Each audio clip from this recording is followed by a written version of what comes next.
వచనంలో దేవుడు అక్కడ అంటున్నాడు, 1 కొరింథీయులు 6:19, మీ దేహము దేవుని వలన మీకు అనుగ్రహింపబడి ఉన్నది. హల్లెలూయా. మీకున్నటువంటి దేహము, మీకున్నటువంటి శరీరము ఎవరి వలన మీకు అనుగ్రహింపబడిందండి? దేవుని వలన మీకు అనుగ్రహింపబడింది. ఎస్, కంటిన్యూ అమ్మ.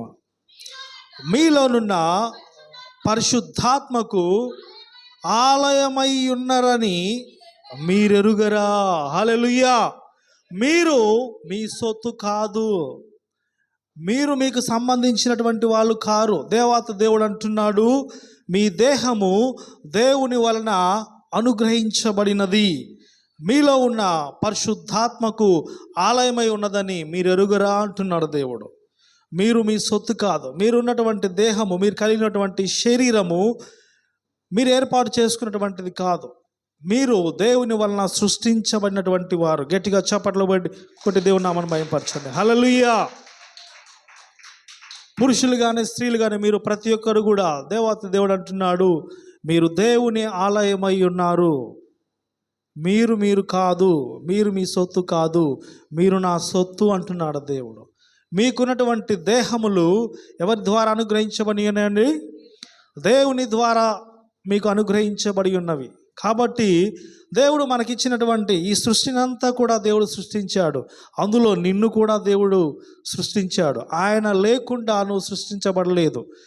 ఏదో ఒక దేవుడి యొక్క ఉద్దేశము చొప్పున నువ్వు బ్రతుకుతున్నావు. ఇంకా నువ్వు బ్రతుకుతున్నావు అంటే, నీ ఆయుష దినములు ఇంకా పొడిగించబడుతున్నాయి అంటే దేవుని ఉద్దేశము, దేవుని యొక్క ప్రణాళికత, దేవుని యొక్క చిత్తం నీ పట్ల జరగనై ఉన్నది. గనుక నువ్వేం చేయాలంటే దేవుని యొక్క ఆజ్ఞలను పాటిస్తూ దేవుని చిత్తమేందో నువ్వు తెలుసుకొని దేవుని ఆత్మ ద్వారా నడిపించబడి దేవుని కొరకు నువ్వు బ్రతకాలి. హల్లెలూయా. గట్టిగా చప్పట్లు కొట్టి దేవుని నామాన్ని మహిమపరచండి. ఎందుకు నువ్వు అలా బ్రతకాలంటే దేవుడు అంటున్నారు, మీరు కలిగి ఉన్నటువంటి దేహము మీది కాదు, మీరు పరిశుద్ధాత్మ ఆలయమై ఉన్నారు. మీరు చాలా గనులు, గొప్పవారు. అందుకే దేవుడు ఆయన పరమ సింహాసనమును విడిచిపెట్టి ఈ లోకానికి దిగి వచ్చి మిమ్మల్ని ఏం చేశాడంటే, ఆయన మిమ్మల్ని ప్రతి ఒక్కరిని కూడా ఆయన కొన్నాడు. హల్లెలూయా. ఏం చేశాడండి? విలువ పెట్టి కొనబడినటువంటి వారు. మీరు ఎవరో తెలుసా? ఆయన రక్తము ద్వారా, ఆయన విలువ పెట్టి కొనబడినటువంటి వారు మీరు. మన కుటుంబాల్లో, మన జీవితాల్లో మనం ఏదైనా ఒక వస్తువుని మనం కొంటున్నాము, షాప్కి వెళ్ళినప్పుడు ఎవరైనా సరే వచ్చి దాన్ని మీరు తీసుకుంటే మీరు ఏమంటారండి? ఇది నాది, ఇది నేను డబ్బులు ఇచ్చి నేను కొనుక్కున్నాను, ఈ స్థలము నాది, ఈ కారు నాది, ఈ ఇల్లు నాది, ఈ వస్తువు నాది. ఎందుకు? నాకు అధికారం ఉన్నది, నేను కొనుక్కున్నాను, నా డబ్బులు పెట్టి, నా కష్టార్జితం పెట్టి నేను కొనుక్కున్నాను. ఎవరైనా వచ్చి దాన్ని ఉచితంగా తీసుకుంటే మీరు ఒప్పుకుంటారా? ఒప్పుకోరు. ఇది నాది అంటారు. అదే దేవుడు అంటున్నాడు, మిమ్మల్ని అందరినీ కూడా నా విలువైనటువంటి రక్తం ఇచ్చి నేను కొన్నాను అంటున్నాడు దేవుడు. హల్లెలూయా. గట్టిగా చప్పట్లు కొట్టి దేవుని నామమును మహిమపరచండి. మీరు విలువైనటువంటి వారు, మీరు సామాన్యులు కాదు. దేవుడి యొక్క ఉద్దేశం మీ పట్ల ఘనముగా ఉన్నది. దేవుడు మిమ్మల్ని ఘనమైనటువంటి స్థితిలో ఉంచాలనుకుంటున్నాడు. దేవుడు మీకు మంచి ఆరోగ్యాన్ని ఇవ్వాలనుకుంటున్నాడు. దేవుడు మీరు ఈ లోకంలో జీవించినంతకాలం మీరు రోగము చేత బాధపడటం దేవుడికి ఇష్టం లేదు. మీరు శ్రమల గుండా, ఆర్థిక ఇబ్బందుల చేత మీరు బాధపడటం దేవుడికి ఇష్టం లేదు. మీ కుటుంబాల్లో సంతోషం చేత దేవుడు నింపాలనుకుంటున్నాడు. ఉన్నతమైనటువంటి స్థానంలో మంచి ఆరోగ్యాన్ని మీకు ఇవ్వాలని దేవుడు కోరుకుంటున్నాడు. హల్లెలూయా. కాబట్టి దేవుడు మన దేహాన్ని ఏం చేశాడండి? కొన్నాడు. ఆయన ఆలయమై మనం ఉన్నాము. పరిశుద్ధాత్మ ద్వారా మనం అందరం నడిపించబడుతున్నాము. రెండవదిగా మనమందరం కూడా పరిశుద్ధాత్మ మనలో నివసించే వారిగా మనం జీవించాలి. రోమీయులకు 8వ అధ్యాయము 11వ వచనంలో చూసినట్లయితే అక్కడ ఒక మాట రాయబడి ఉంది. రోమీయులకు 8:11 నేను చదువుతాను. రోమీయులకు 8:11, మృతుల నుండి యేసును లేపిన వాని ఆత్మ మీలో నివసించిన ఎడల, మృతుల్లో నుండి క్రీస్తు యేసును లేపిన వాడు చావునకు లోనైన మీ శరీరములను, అంటే చావబోతున్నటువంటి మీ శరీరములను, ప్రతి మనిషికి మరణం ఉన్నది, అవునా కదండి? ఏదో ఒక సందర్భంలో, ఏదో ఒక రోజున మనందరం కూడా మరణించవలసిన వారమై ఉన్నాము. చావునకు లోనైన మీ శరీరములను కూడా మీలో నివసించుచున్న తన ఆత్మ ద్వారా దేవుడు జీవింపజేయును. గట్టిగా చప్పట్లు కొట్టి దేవుని నామమును మహిమపరచండి. హల్లెలూయా. చనిపోతున్న వారిని దేవుడు ఏం చేస్తా అంటున్నాడండి? నేను జీవింప చేస్తా అంటున్నాడు. ఎప్పుడు? ఆయన ఆత్మ మనలో జీవించినప్పుడు. ఆయన ఆత్మ మనలోకి రావాలంటే దేవుణ్ణి మనము స్వీకరించాలి, ఆయన మనం గణపరచాలి, ఆయన మన సొంత రక్షకుడుగా ఈ లోకంలో బ్రతికినంతకాలం ఆయన కొరకు బ్రతకాలి. నిరీక్షణ, పట్టుదల మనకు ఉండాలి, ఆశ మన జీవితంలో ఉండాలి. హల్లెలూయా, హల్లెలూయా. ఆయన ఆత్మ మీలో ఉంటే మీరేమవుతారండి? జీవించగలుగుతారు, మీరు బ్రతుకుతారు.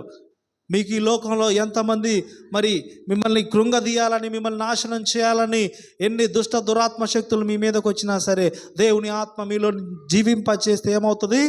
మీరు చావునకు లోనైనటువంటి మీ శరీరములను కూడా మీలో నివసించుచున్న తన ఆత్మ ద్వారా దేవుడు జీవింప చేస్తా అంటున్నాడు. హల్లెలూయా. నువ్వు బ్రతకవండి, ఆయన మీద కొంచెం విశ్వాసం ఉంటే చాలు.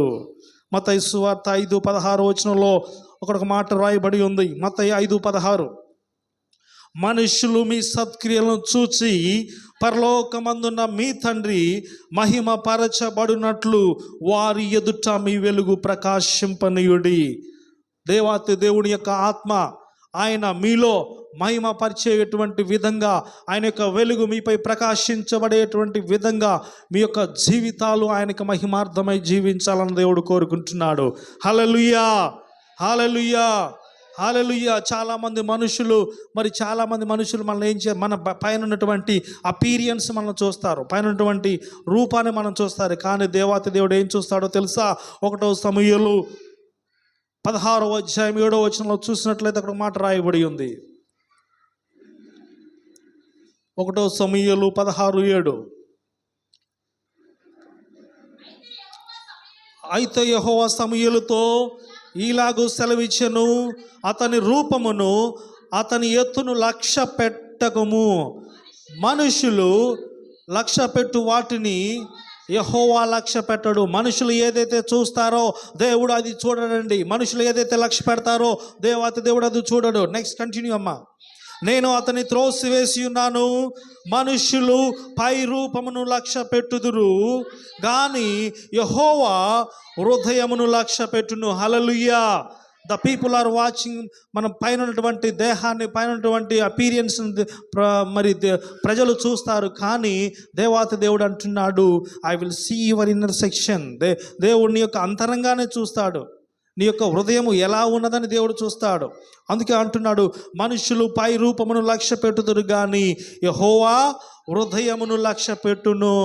నువ్వు ఎలా ఉన్నావో, నీకు ఎంత ఆస్తి ఉందో, నీకు ఎంత డబ్బు ఉందో, నీకు ఎంత ధనం ఉందో, ఈ లోకంలో నువ్వేమి సంపాదించావా అవన్నీ కూడా నరులు చూస్తారు. కానీ దేవాతి దేవుడు ఏం చూస్తున్నాడండి?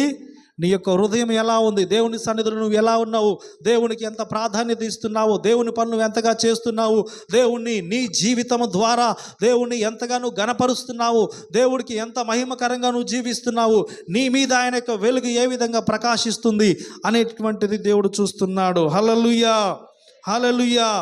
అందుకే రోమీయులకు 12:1 అంటున్నాడు, కాబట్టి సహోదరులారా, పరిశుద్ధమును దేవునికి అనుకూలమునైన సజీవ యాగముగా మీ శరీరములను ఆయనకు సమర్పించుకొనుడి. ఏం చేయాలండి? సజీవముగా మీ శరీరాలను ఎవరికి సమర్పించుకోవాలి? దేవుడికి సమర్పించుకోవాలి. అప్పుడేం జరిగింది? దేవుని వాత్సల్యతను బట్టి మిమ్మును బతిమాలు కొనుచున్నాను, ఇటు సేవ మీకు యుక్తమై ఉన్నది. హల్లెలూయా. ఇది మీ జీవితాలకు మేలు కలిగించేది.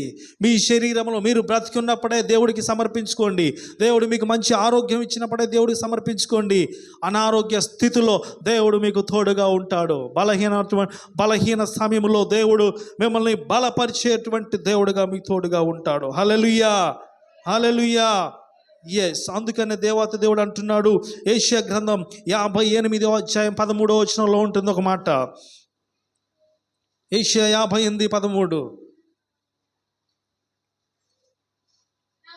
నా విశ్రాంతి దినమున వ్యాపారము చేయకుండా నాకు ప్రతిష్ఠితమైన దినమని నీవు ఊరకుండిన ఎడల విశ్రాంతి దినము మనోహరమైనదనియు యెహోవాకు ప్రతిష్ఠ దినమనియు ఘనమైనదనియు అనుకొని దాన్ని ఘనముగా ఆచరించిన ఎడల నీకిష్టమైనటువంటి పనులు చేయకయు, వ్యాపారము చేయకయు, లోక వార్తలు చెప్పుకొనకయు ఉండిన ఎడల నీవు యెహోవాయందు ఆనందించదవు. హల్లెలూయా.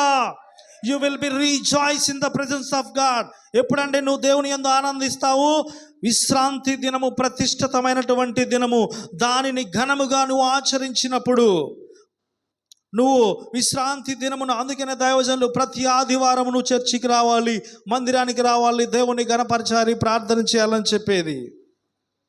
విశ్రాంతి దినము మనోహరమైనదనియు, యెహోవాకు ప్రతిష్ఠిత దినమనియు, అది ఘనముగా నువ్వు అనుకొని దాన్ని ఘనముగా నువ్వు ఆచరించి నీకు ఇష్టమైనటువంటి పనులన్నీ ఏం చేయాలండి? మానుకోవాలి. చేయకూడదు. ఆ రోజు ఏం చేయకూడదు? వ్యాపారం చేయకూడదు, నీ పని చేయకూడదు. లోక వార్తలు చెప్పుకొనకయు అంటే నీకున్నటువంటి పర్సనల్ ఏదైనటువంటి వార్తలు వేరే వాళ్ళతో షేర్ చేసుకోవటం కానీ ఇవన్నీ చేసుకోకుండా నీవు దేవుని విశ్రాంతి దినాన్ని ఘనంగా ఆచరించి ఒక నిష్ఠా నియమము కలిగి దేవుని ప్రేమిస్తూ దేవుని మందిరానికి నువ్వు వచ్చినట్లయితే అప్పుడు నీ కుటుంబంలో ఏముంటుందండి? ఆనందం ఉంటుంది. కింది వచ్చిన చదవమ్మా. నీవు దేవుని యందు ఆనందించదవు, దేశము యొక్క ఉన్నతమైనటువంటి స్థలముల మీద నేను నిన్నెక్కించదను. గట్టిగా చప్పట్లు కొట్టి దేవుని నామమును మహిమపరచండి. హల్లెలూయా, హల్లెలూయా. నువ్వు ఆదివారం పనిచేస్తే నీకు 500 రూపాయలు 300 రూపాయలు వస్తాయి, కానీ దేవాతి దేవుడు అంటున్నాడు, నా దినమును ఘనముగా ఆచరించిన ఎడల, నన్ను ప్రేమించిన ఎడల దేశము యొక్క ఉన్నతమైనటువంటి స్థలముల మీద నేను నిన్నెక్కిస్తా అంటున్నాడు దేవుడు. Hallelujah. You will blessed by the Lord Jesus Christ. నువ్వు దేవుని చేత నువ్వు ఆశీర్వదించబడాలి, నువ్వు దేవుని చేత ప్రేమించబడాలి. నువ్వు దేవుని చేత ప్రేమించబడితే నీకున్నటువంటి అనారోగ్యము, ఏదైనా సరే ఆర్థిక ఇబ్బందులు, అప్పుల బాధలు ఏది కూడా నిన్ను ఏమీ చేయలేవు. హల్లెలూయా. ఎండినటువంటి ఎముకలన్నీ కూడా చిగురింప చేయగలటువంటి శక్తి నా యేసయ్యకున్నది. గట్టిగా చప్పట్లు కొట్టి దేవుని నామాన్ని మహిమపరచండి. ప్రతి ఒక్కరందరూ అనుకుంటుంటారు, నాకు అన్నీ తెలుసు, నేను ఏం చేయాలో నాకు తెలుసు. అయ్యా మందిరానికి రండి అయ్యా అంటే నేనేం చేయాలో నాకు తెలుసు. సామెతలు 3వ అధ్యాయము 7వ వచనంలో చూసినట్లయితే అక్కడ మాట రాయబడి ఉన్నది. సామెతలు 3:7. అందరూ ప్రతి ఒక్కరు అనుకుంటారు, నేను జ్ఞానిని కదా అని నీవు అనుకోవద్దు. చాలామంది అనుకుంటారు, నాకు అన్నీ తెలుసు, నాకు జ్ఞానం ఉన్నది, నాకు అన్నీ తెలుసు, నేను ప్రార్థన చేయకపోయినా కానీ నేను ఎలా బ్రతకాలో తెలుసు, ఎలా మోసం చేయాలో తెలుసు. అందుకే దేవుడు అంటున్నాడు, నేను జ్ఞానిని కదా నీవు అనుకోవద్దు.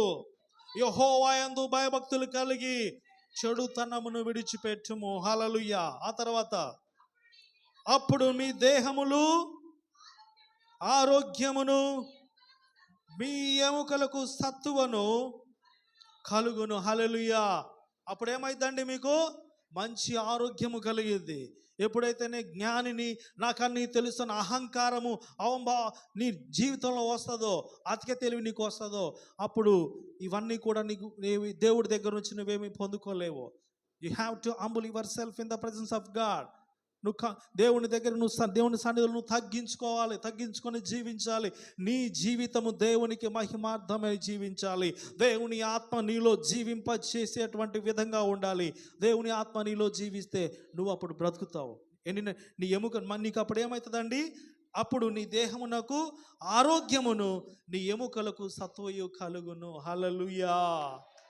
ద నెక్స్ట్ సామెత, నీ రాబడి అంతట్లో ప్రథమ ఫలమును, నీ ఆస్తిలో భాగమును ఇచ్చి యెహోవాను గణపరచాలంటున్నాడు. హల్లెలూయా. దేవుడు ఏమంటున్నాడండి? ప్రథమ ఫలం దేవుడికి ఇవ్వాలంటున్నాడు. ప్రథమ ఫలం మనం ఎంతమంది ఇస్తున్నామండి? ఇవ్వట్లేదు. దేవుడు మనకి ఇచ్చేటటువంటి దాంట్లోంచి మొదటిగా ప్రాధాన్యత మనం దేవుడికి ఇవ్వాలి. దేవుడు ఈరోజు నువ్వు బ్రతికి ఉన్నావంటే దేవుని కృప. ఈరోజు నీ జీవితంలో నీ ఆయుష పొడిగించబడిందంటే దేవుని కృప. నువ్వు పడుకొని లేసేంత వరకు నీకు నీ జీవితం మీద నమ్మకం లేదు. అటువంటి రోజుల్లో మనం జీవిస్తున్నాము.